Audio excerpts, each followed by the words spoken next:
아마존 실적화의 주요 원인들을 살펴보면 먼저 인플레로 인한 매출 원가 상승입니다. 안녕하세요. 웅덩이 매매법 레버리지 ETF 장기 투자자 디벨로몽입니다. 미국 3대 증시는 11월 FOMC 결과를 둘러싼 경계 심리가 상존했음에도 전반적인 증시의 실적 모멘텀을 지속시킴에 따라 재차 신고가를 경신했는데요. 다우는 0.4% 상승, 나스닥은 0.3% 상승, S&P 500은 0.4% 상승해주며 3대 지수 모두 신고가를 경신해 주었습니다. FOMC 정례회의를 앞두고 테이퍼링 시작이 유력시되는 상황임에도 불구하고 투자 심리는 여전히 강한 상태인데요.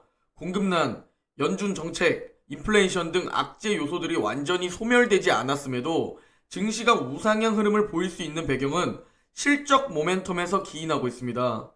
3분기 실적 시즌을 통해 실적 자신감이 상당 부분 회복된 상황입니다. 내년 실적 증가세 둔화도 기존에 예상했던 것에 비해 크게 둔화되지 않을 것을 전망하기 시작했고요.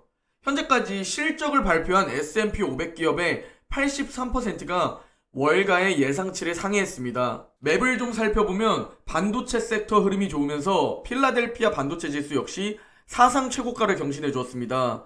그를 추종하는 SOXX 그리고 세배 SOXL도 신고가를 갱신해 주었고, 테슬라는 일론 머스크가 허츠와의 계약이 아직 체결되지 않았다고 트위터에 언급, 그리고 리콜 소식이 전해지면서 마이너스 3% 마감했습니다. 그리고 비자, 마스터카드, 페이팔이 최근 안 좋은 흐름을 보여주고 있는데 미 법무부가 비자와 대형 핀테크 업체들 간 관계조사 뉴스가 나오면서 힘든 시간이 계속되고 있습니다. 금일 미국 10년물 국채금리는 1.5대에서 계속 숨고르기를 해주고 있는데요. FOMC 기자회견 후 어떻게 움직이는지 지켜봐야 할 듯합니다. 금일 공포지수는 78입니다.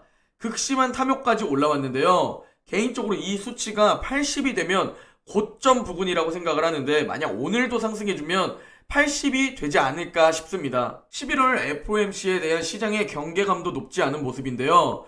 8월 잭슨홀 미팅, 9월 FOMC 이후 연준 인사들의 발언을 거치면서 연내 테이퍼링은 시장에서 상당 부분 반영되고 있는 것으로 보입니다. 내년 테이퍼링 종료 시점을 둘러싼 불확실성은 상존하고 있지만 이보다는 내년도 금리 인상 스케줄에 대한 관심이 더 큰 상황입니다. 따라서 11월 FOMC 이후 기자회견에서 파월 의장의 인플레이션 평가 변화 여부 등을 통해서 향후 연준의 금리 경로에 대한 단서를 찾을 수 있을 것으로 예상됩니다. 파월 연준 의장은 시장에 타격이 가지 않도록 모든 노력을 다할 것임을 강조할 것으로 예상되고 있는데요. 파월 의장 본인의 연임도 걸려있기 때문에 시장에 타격을 주고 싶지는 않을 것입니다. 앞서 파월 의장은 채권 매입을 완전히 종료한다 하더라도 그것이 기준금리 인상으로 곧바로 연결되지는 않을 것이라고 언급한 바 있죠. 그리고 테슬라 주가는 매매 계약 체결이 아직 이뤄진 것은 아니라는 소식과 리콜 소식이 나오면서 3% 하락 마감했는데요. 이날 일론 머스크가 트위터를 통해 아직 허츠와 10만 대 차량 매매 계약을 체결한 것은 아니라고 밝혔습니다. 하지만 허츠는 테슬라 차량을 이미 인도하기 시작했다고 반박했죠. 여기에 테슬라의 차량 리콜 소식도 하방 압력으로 작용했는데요. 미국 도로교통안전국에 따르면 테슬라는 탑재된 소프트웨어 결함으로 2017년부터 현재까지 미국에서 판매된 차량 가운데 1만 1,700대를 리콜 중인 것으로 알려졌습니다. 자, 오늘 영상의 서브 이슈인 아마존에 대해 다루려고 하는데요. 아마존은 3분기 어닝 쇼크가 나오면서 1년째 박스권에 머물러 있습니다. 삼성증권의 리포트를 가져와 좀 공유드리려고 합니다. 먼저 아마존 실적화의 주요 원인들을 살펴보면 먼저 인플레로 인한 매출 원가 상승입니다. 그리고 물류 시스템 마비로 인한 배송 차질이 있고, 그 밖에 소비자 지출 정상화, 공급 병목에 따른 이커머스 성장세 둔화도 있죠.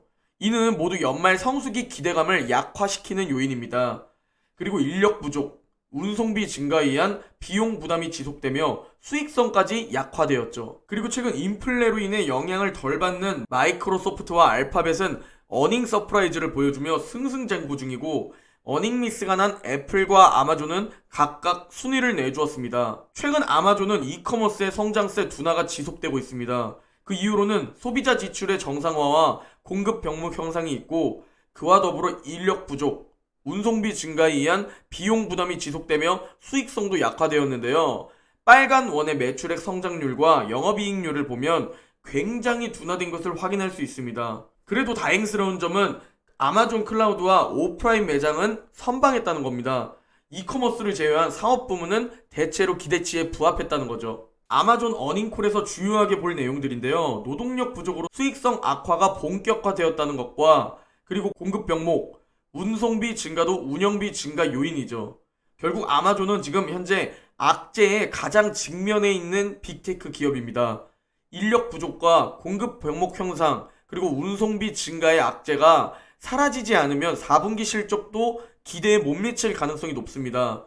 그러면 당연히 주가는 하락하거나 횡보하겠죠. 아마존의 차트입니다. 대략적인 박스권 구간은 3,200달러에서 3,600달러 구간입니다.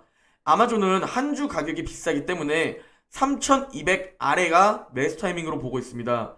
아마존은 1년간 횡보로 인해 작년 하이 밸류에이션에서 올해는 나스닥 평균 부근까지 꽤 많이 내려왔는데요. 그러면 우리가 아마존의 주가 상승을 언제 기대할 수 있을까요? 첫 번째로 어닝 서프라이즈가 나올 때입니다. 미국은 실적이 좌지우지되기 때문에 아마존의 실적이 가장 중요하고 제가 기대해보고 있는 또 하나의 이벤트는 바로 액면 분할입니다. 아마존 한 주 가격이 비싸기 때문에 제 생각엔 내년 안에 스플릿을 한번 하지 않을까 조심스레 예상해보고 있습니다. 제가 높은 비중으로 장기 투자 중인 QLD를 보면 최근 웅덩이를 끝내고 신고가를 갱신해주고 있는 모습이 보일 겁니다. 제가 웅덩이 매매법 매수 타이밍이 왔다고 말씀드릴 때 조정장에서 웅덩이 매매법 매수 타이밍에 분할 매수를 함께 진행하신 분들은 지금 최소 10% 이상 수익권일 겁니다. 그리고 그때 더 하락이 앞으로 몇 년 동안 진행될 것으로 예측하셨던 분들은 매수하지 못하고 지금 이 상승장을 즐기지 못하고 있을 가능성이 큽니다. 제가 8월에 현금 비중을 10%에서 30%는 가지고 계시라고 말씀드렸고 9월에 우리는 그 현금을 꽤 많이 사용했을 겁니다. 기회는 또 옵니다. 당장 지금만 봐도 언제 떨어질지 모르는 고점 부근에 와 있습니다. 우리는 웅덩이 매매법 매수 타이밍이 올 때까지 지금처럼 오를 땐 내 계좌 잔고가 상승하는 것을 보면서 즐기고요.